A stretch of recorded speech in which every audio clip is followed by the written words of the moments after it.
السلام علیکم پیارے دوستوں اور بچوں، آج کی کہانی کا نام ہے قریب المرگ مہمان۔ ایک دفعہ کا ذکر ہے، ایک درویش نے ایک آدمی کو مہمان بنایا۔ وہ بے حد عبادت گزار انسان تھے۔ اس کے باوجود جب بھی کوئی شخص، خواہ وہ کیسا ہی گناہگار ہو، آپ سے ملنے جاتا، آپ اپنی درویشی اور بزرگی کو ایک طرف رکھ کر اس کے ساتھ غلاموں کی طرح پیش آتے اور عبادت سے پہلے اس کی خدمت کا فرض ادا کرتے۔ وہ مہمان بیمار اور قریب المرگ شخص تھا۔ اس کے سر کے بال جھڑ چکے تھے اور چہرہ بیماریوں سے سوکھ کر بے رونق ہو گیا تھا۔ لگتا تھا ابھی دم توڑ دے گا۔ بس معمولی سی جان سینے میں اٹکی ہوئی تھی۔ وہ رات کے وقت درویش کے پاس آیا۔ درویش نے فوراً اس کے لیے بستر کا انتظام کیا۔ اس کے بعد خاطر تواضع کی، اسے بہترین کھانا کھلایا اور ہر طرح سے اس کا جی بہلانے کی کوشش کی۔ کھانے پینے سے فارغ ہونے کے بعد وہ بوڑھا مہمان تکیہ لگا کر بستر پر لیٹ گیا، مگر وہ نہ تو خود رات بھر سویا اور نہ کسی دوسرے کو سونے دیا۔ وہ بہت چڑچڑا، سخت مزاج اور غصیلا شخص تھا۔ مرنے کے قریب تھا، مگر خود تو کیا مرتا۔ حجت بازی اور چیخ و پکار کر کے اس نے دوسرے مہمانوں کے ناک میں دم کر دیا۔ مہمان خانے میں موجود لوگ اس کے چیخنے چلانے اور نامناسب حرکتوں سے تنگ آ کر وہاں سے رفو چکر ہونے لگے، حتیٰ کہ آس پاس کے تمام لوگ بھاگ گئے اور اس بیچارے مہمان کے پاس صرف وہ درویش رہ گئے۔ وہ ساری رات اس کی بکواس سنتے اور اس کی دلجوئی کی کوشش کرتے تھے۔ وہ درویش تنہا کئی راتوں تک بیمار مہمان کی خدمت کرتے رہے۔ ایک دن مسلسل جاگنے کے سبب درویش کو اونگ آ گئی۔ بیمار مہمان نے انہیں سوتا دیکھا تو غضبناک ہو گیا اور اول فول بکنے لگا۔ واہ، لوگوں میں پیر اور درویش بنے پھرتے ہیں، حالانکہ ان کا ہر عمل مکر و فریب اور ریاکاری پر مبنی ہے۔ خدا کی لعنت ہو ان لوگوں پر، اپنے بد اقتداری کو انہوں نے صوفیانہ لباس پہن رکھا ہے اور لوگوں کو پھانسنے کے لیے بزرگانہ شکل بنا رکھی ہے۔ ارے جو پیٹ بھر کر کھائے اور مست ہو کر سو جائے، اسے کیا معلوم کہ بھوکے بیمار کی رات کیسے گزری ہے۔ یہ باتیں تو محض اس کے لیے کہہ رہا تھا کہ اس درویش کو نیند آ گئی تھی۔ انہوں نے بیمار مہمان کی ان باتوں پر توجہ نہ دی، مگر ان کے اہل خانہ کو مہمان کی بکواس بہت بری لگی۔ ایک عورت نے آہستہ آہستہ اس درویش کو بتایا، آپ نے کچھ سنا بھی ہے کہ وہ بیمار آپ کو کیا کہہ رہا ہے؟ اسے کہیں کہ یہاں سے دفع ہو جائے اور کسی دوسری جگہ جا مرے۔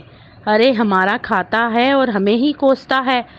وہ گھر والوں کو میاؤں، کیا ہوا؟ مہمان کی خدمت کا ثواب ملتا ہے، درویش نے کہا۔ ٹھیک ہے، میں مانتی ہوں کہ وہ بیمار مہمان ہے اور اس پر مہربانی کرنا ثواب ہے، لیکن بروں کے ساتھ نیک سلوک کرنا بھی برائی ہے۔ احسان اس پر کیا جائے جو احسان کے قابل ہو۔ کمینے کو تکیہ دینے کی بجائے اس کا سر پتھر سے ٹکا دو۔ ایسے آدمی پر مہربانی کرنا ریت پر گھی ضائع کرنے کے مترادف ہے۔ ذرا یہ بھی تو سوچو کہ اول تو وہ ایک ضعیف العمر شخص ہے اور اس بیچارے کی بیماری نے بد زبانی کیفیت سے دوچار کر دیا ہے۔ ہر حال میں ہمیں اس سے اچھا سلوک کرنا چاہیے۔ آپ درست فرماتے ہیں، عورت نے سر ہلا کر کہا، لیکن بدھوں کے ساتھ نیکی کرنا ایسا ہی ہے جیسے کوئی بے وقوف بنجر زمین میں بیج بوئے اور شور زور زمین پر باغ اگائے۔ بے شک اسلام حکم دیتا ہے کہ لوگوں کے ساتھ نیکی اور تواضع کرنی چاہیے، لیکن نااہل کے ساتھ رعایت نقصان دہ اور وقت کا ضیاع ہے۔ اللہ کا حکم ہے کہ ہر ایک کے ساتھ اخلاق سے پیش آؤ اور گھر آئے مہمان کی پوری خلوص کے ساتھ عزت اور خدمت کرو۔ مہمان کے مزاج کے مطابق اس کی خدمت کرنا، خوش اخلاقی سے پیش آنا بڑے اجر کا کام ہے۔ عورت نے درویش کی بات سن کر منہ بنایا اور کہنے لگی، میں نے کب کہا ہے کہ ایسا نہیں کرنا چاہیے، لیکن جو مہمان بد مزاج ہو اس کے ساتھ خوش اخلاقی کیسی ہے؟ جیسے پیارے کتے کی پشت سے ہلانا، مگر وہ تو اس سلوک کا بھی مستحق نہیں۔ تم کہنا کیا چاہتی ہو؟ درویش نے تحمل سے پوچھا۔ میں آپ کو یہ بتانے کی کوشش کر رہی ہوں کہ جو مالک کا حق شناس ہے وہ بھی اس مہمان سے بہتر ہے جو اپنے محسن کا ناشکر ہو۔ کسی کمینے آدمی کی برف سے تواضع کرنا فضول اور لا حاصل ہے۔ جس طرح برف پر تحریر ضائع ہو جاتی ہے، اسی طرح کمینے آدمی پر کیا ہوا احسان بھی ضائع ہو جاتا ہے۔ لیکن یہ تو دیکھو کہ وہ بیمار اور قابل رحم آدمی ہے۔ درویش نے فرمایا، اوہ، وہ رات بھر اول فول بکتا اور آپ کو ناپاک اور مکار اور بناوٹی پیر کہتا رہا، پھر بھی آپ اسے قابل رحم خیال کرتے ہیں۔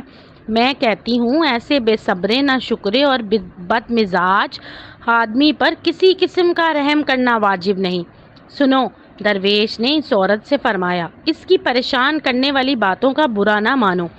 ایسی پر گندہ باتیں وہ بیماری اور تکلیف کی وجہ سے کر رہا ہے، اس لیے مجھے اس کی خفگی بھی اچھی لگتی ہے کیونکہ وہ معذور ہے اور اللہ نے ہمیں صحت اور تندرستی سے نوازا ہے۔